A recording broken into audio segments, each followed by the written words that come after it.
I nicknamed him.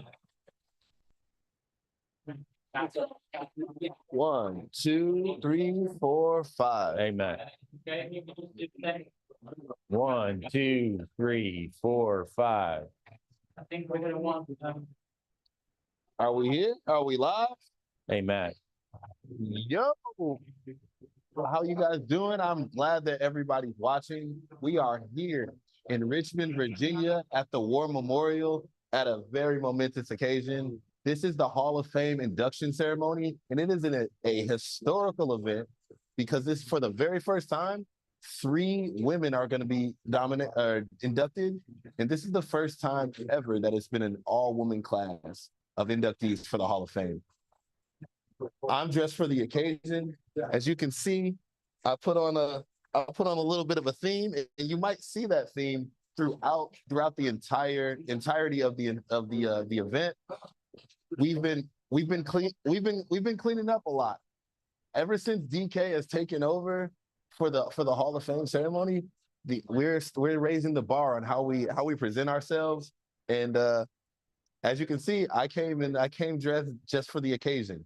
We have a incredible interview coming up with that very same chair of DK. He needs no introduction, but I will introduce him. The legend himself, My brother. the legend himself, David Kiley. DK, man, it's always so good to see you. Likewise. I mean, I already started to set the stage a bit about, the way that we're dressed and the way that we're presenting ourselves. A lot of that came from you. Tell me tell me some of the steps that you've taken since you've been in this role. Well, a couple words come to mind.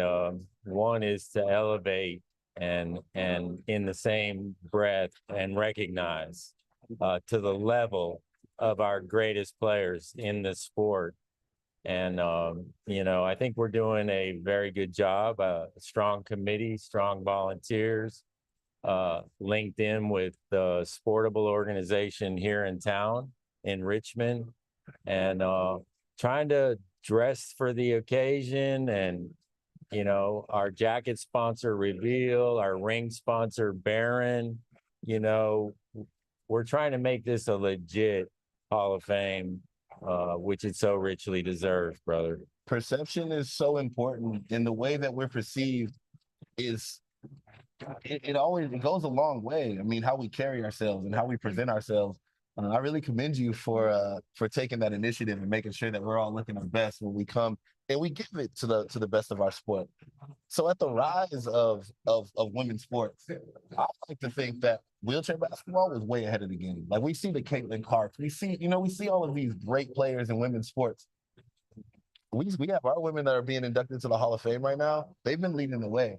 Tell me about how you feel about the inductees being nominated in the all women's class.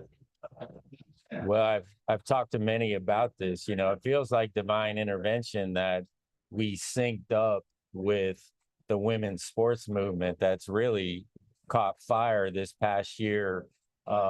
It's an incredible time for women in sport. And we don't have to only talk about our able-bodied counterparts, when we have so many big name headliner women in our sport. That's right. And I'm going to speak to those women tonight. But man, I'm really proud. I've always been drawn to the women's game, both as a spectator and as a coach. And I'm happy to be part of it. That's awesome. What words of wisdom do you have for these new inductees? As someone who's not only been a Hall of Famer for many years, but also, in the role that you're in, what advice do you have for them now that they've accepted the call? Well, for a Hall of Famer, much is given, but still much is expected. Service with these 3 inductees is a common thread. It's what they've done as much or even better than what they've done on the floor, with the 2 players being PhDs, well-educated and career-oriented. That's right. And they continue to give back. And normally I'm asking wheelchair basketball players to give back. But for some reason, Matt, Hall of Famers, I don't have to ask that question. They're already there. Yeah, that's the mindset. Yeah. So if that is the criteria, I'm curious what when you look and you talk to these people who may want to be a Hall of Famer someday, they have aspirations of being a Hall of Famer.